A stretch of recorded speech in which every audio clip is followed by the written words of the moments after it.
Assalamualaikum warahmatullahi wabarakatuh. Untuk pertemuan hari ini kita akan melanjutkan bab selanjutnya dengan materi elastisitas.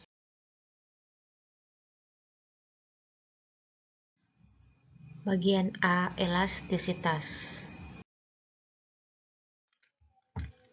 Perhatikan video ini. Ini adalah contoh benda elastis, yaitu karet gelang yang ditarik. Apa pengertian elastisitas ini sebenarnya? Contoh lain, terdapat sebuah pegas yang diberikan gaya. Nah, pegas kemudian akan memberikan gaya reaksi ke atas setelah ditekan. Artinya, pegas mengalami perubahan bentuk. Namun, pegas tersebut akan kembali ke posisi semula.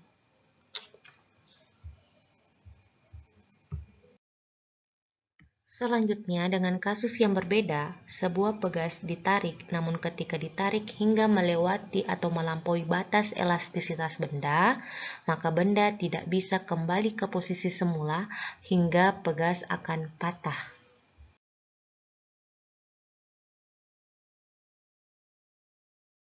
Berdasarkan video sebelumnya, maka dapat dituliskan bahwa elastisitas adalah kemampuan yang dimiliki benda untuk kembali ke kondisi awalnya saat gaya yang diberikan pada benda tersebut dihilangkan. Contoh dari benda yang bersifat elastisitas seperti pegas, karet gelang, per, dan sebagainya. Sementara untuk benda yang bersifat plastis, plastis di sini diartikan adalah benda yang tidak memiliki kemampuan untuk kembali lagi ke kondisi awalnya saat gaya yang diberikan dihilangkan. Contohnya plastisin, atau biasa kita kenal dengan permainan lilin, plastik, permen karet, tanah liat, dan sebagainya. Bagian B, modulus Young. Modulus elastisitas atau modulus Young. Gaya yang menyebabkan perubahan bentuk benda akan sebanding dengan besaran yang disebut tegangan. Kemudian, hasil perubahan bentuk benda akibat tegangan disebut regangan, sehingga perbandingan antara tegangan dan regangan disebut dengan modulus elastisitas atau modulus Young, sehingga disimbolkan untuk modulus Young yaitu E dengan satuan Newton per meter kuadrat. Kemudian untuk tegangan disimbolkan seperti ini. Ini adalah sigma. Nah, untuk persamaan tegangan itu sendiri adalah F per A. F adalah gaya dengan satuan Newton, A adalah luas permukaan benda dengan satuan meter kuadrat. Kemudian untuk regangan disimbolkan dengan seperti ini. Ini dikenal dengan epsilon. Untuk persamaan regangan itu sendiri adalah delta L per L0. L0 adalah panjang awal benda dengan satuan meter, kemudian delta L adalah pertambahan panjang benda dengan satuan meter. Nah, setelah disederhanakan, maka untuk persamaan akhir dari modulus Young yaitu E sama dengan F kali L0 per A dikali delta L. Contoh soal untuk modulus elastisitas atau modulus Young yaitu sebatang logam besi dengan panjang 2 meter dan luas permukaan 1 cm kuadrat. Kemudian, logam besi tersebut ditarik menggunakan mesin dengan gaya sebesar 2500 Newton. Jika panjang akhir logam besi tersebut adalah 2,2 meter, berapakah modulus elastisitas logam besi tersebut? Diingat bahwa ketika kita menjawab soal, terlebih dahulu tuliskan variabel apa saja yang diketahui pada soal. Nah, kita tandai. Di sini ada panjang mula-mula 2 meter. Kemudian luas permukaan atau A sebesar 1 cm kuadrat. Di sini ada F atau gaya sebesar 2500 Newton. Kemudian panjang akhir logam sebesar 2,2 meter. Nah, sehingga dituliskan variabel yang diketahui seperti ini. Diperhatikan untuk luas permukaannya. Di sini kan 1 cm kuadrat, maka konversi ke meter kuadrat, sehingga diperoleh 1 kali 10 pangkat minus 4. Nah, untuk delta L diperoleh dari panjang akhir dikurangi dengan panjang awal. Nah, sehingga diperoleh pertambahan panjang sebesar 0,2 meter. Apa yang ditanyakan? Yang ditanyakan adalah modulus elastisitas. Gunakan persamaan sebelumnya dan substitusi nilainya. Lakukan perhitungan sehingga diperoleh modulus elastisitas sebesar 2,5 kali 10 pangkat 8 Newton per meter kuadrat. Bagian C, hukum Hooke. Bunyi hukum Hooke, jika gaya tarik pada pegas tidak melampaui batas elastisitas, maka pertambahan panjang pegas akan berbanding lurus dengan gaya tariknya. Coba perhatikan gambar pada bagian atas di sebelah kiri. Ini adalah kondisi mula-mula pegas sebelum diberikan beban atau gaya. Nah, ketika pegas diberikan gaya sebesar F, maka pegas tersebut akan mengalami pertambahan panjang sebesar delta L. Nah, semakin besar gaya yang diberikan, maka pertambahan panjangnya juga semakin besar. Sehingga jika digambarkan ke dalam bentuk grafik, maka akan diperoleh garis lurus. Nah, garis lurus ini artinya adalah gaya berbanding lurus dengan pertambahan panjang. Semakin besar gaya yang diberikan, maka semakin besar pula pertambahan panjang pada pegas. Nah, untuk persamaan pada hukum Hooke, yaitu F sama dengan K dikali delta X. Nah, delta X ini di beberapa buku lain itu biasa orang menggunakan delta L seperti ini. Namun kita menggunakan delta X saja. Nah, untuk F itu adalah gaya pada pegas dengan satuan Newton. Untuk K konstanta pada pegas dengan satuan Newton per meter. Kemudian delta X adalah pertambahan panjang pegas dengan satuan meter. Nah, perhatikan pada persamaan kedua ini.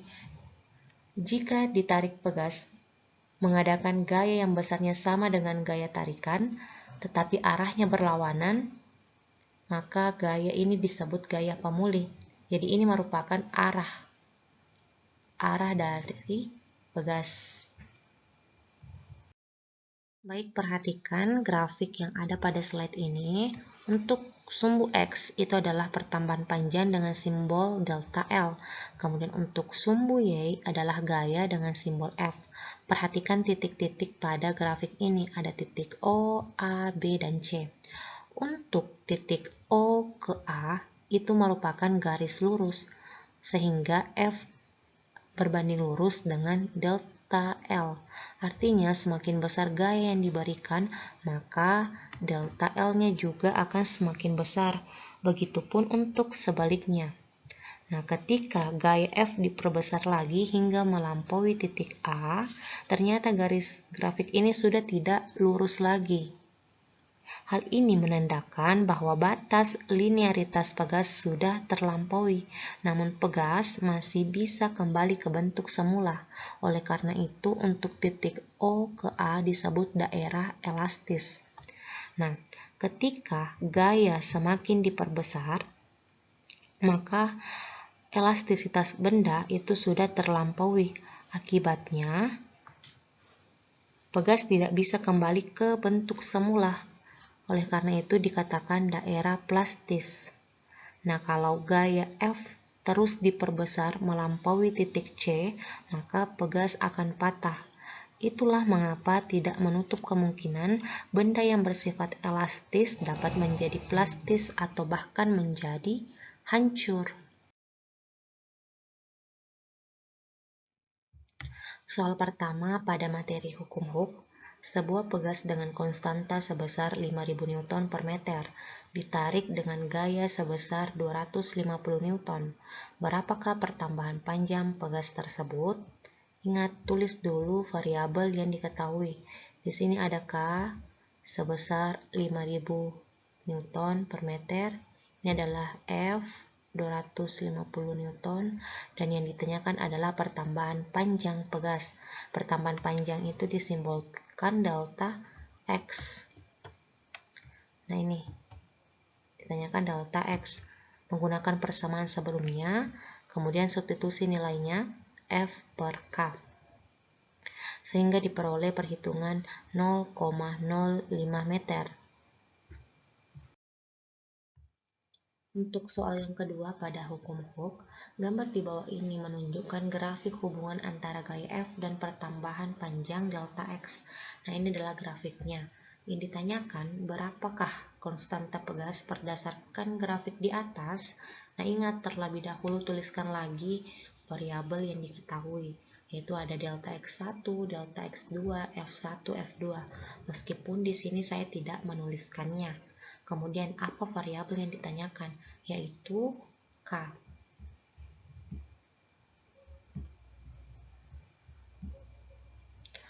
Nah, jadi untuk K1 konstanta pegas pada gambar pertama ini itu F1 sama dengan 10 Newton. Kemudian delta X sebesar 2 cm. Nah, ingat cm, maka bawa ke meter terlebih dahulu. Sehingga 2 cm sama dengan 0,02 meter. Dan diperoleh 500 Newton per meter. Begitupun untuk konstanta pegas yang kedua, ini 4 cm bawa ke meter terlebih dahulu. Kemudian lakukan perhitungan dan diperoleh konstanta pegas yang besarnya sama dengan konstanta pegas yang pertama. Bagian D, susunan pegas seri dan paralel. Pertama adalah susunan pegas seri. Perhatikan gambar ketika pegas disusun secara seri. Maka persamaan yang berlaku untuk persamaan gaya dan beban, yaitu F sama dengan W sama dengan M dikali G. Untuk pertambahan panjangnya, yaitu delta L sama dengan delta L1 ditambah delta L2. Nah, ingat tadi disampaikan bahwa kita juga bisa menggunakan delta X sama dengan delta X1 ditambah delta X2. Kemudian untuk konstanta pengganti untuk susunan seri, yaitu 1 per Kp sama dengan 1 per K1 ditambah 1 per K2. Kedua, susunan pegas paralel. Nah, coba bandingkan gambar sebelumnya. Ini adalah susunan pegas yang disusun secara paralel. Sehingga untuk persamaan yang berlaku pada gaya berat terbagi. W sama dengan F1 ditambah F2. Untuk pertambahan panjangnya, karena disusun secara paralel, ketika diberikan beban, maka pertambahan panjang pada pegas 1 dan pegas 2 sama, sehingga delta L sama dengan delta L1 sama dengan delta L2. Untuk konstanta pengganti pada susunan paralel, yaitu Kp sama dengan K1 ditambah K2. Baik, untuk soal pada submateri ini, yaitu 3 pegas identik mempunyai konstanta elastisitas masing-masing 150 Newton per meter, tersusun seri paralel seperti pada gambar di samping. Pada ujung bawah, susunan pegas digantungi beban sebesar W, sehingga susunan pegas bertambah panjang 1 cm. Yang ditanyakan berapakah berat beban W? Nah, yang diketahui ada konstanta elastisitas masing-masing 150 Newton per meter. Jadi untuk nilai K1, K2, dan K3 besarnya sama. Kemudian di sini ada pertambahan panjang pegas sebesar 1 cm. Nah, ingat bawa ke satuan meter. 1 cm sama dengan 0,01 meter. Yang ditanyakan adalah berat beban W. Nah, perhatikan terlebih dahulu gambar ini. Ini merupakan gabungan dari rangkaian seri dan paralel. Nah, kalau mendapatkan soal seperti ini, selesaikan terlebih dahulu paralelnya. Nah, pada persamaan sebelumnya untuk konstanta pegas paralel, yaitu K1 ditambah K2. Nah, besarnya kan ini sama, jadi 150 tambah 150, 300 Newton per meter. Nah, ketika telah diparalelkan, maka susunan pegasnya telah menjadi seperti ini. Kan ini tadi yang dicari sebelumnya secara paralel. Nah, sekarang telah menjadi seri. Nah, untuk konstanta pegas secara seri, yaitu 1 per Ks sama dengan 1 per Kp ditambah 1 per K3. Nah, tadi kan diperoleh 300 Newton per meter. Nah, nilai K3 sebesar 150 Newton per meter. Lakukan perhitungan sehingga diperoleh Ks atau K totalnya itu sebesar 100 Newton per meter.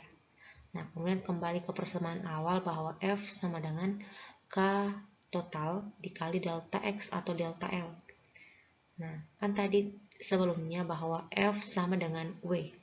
Sehingga untuk W, substitusi nilainya 100 Newton per meter dikali 0,01 meter. Maka berat beban itu sebesar 1 Newton.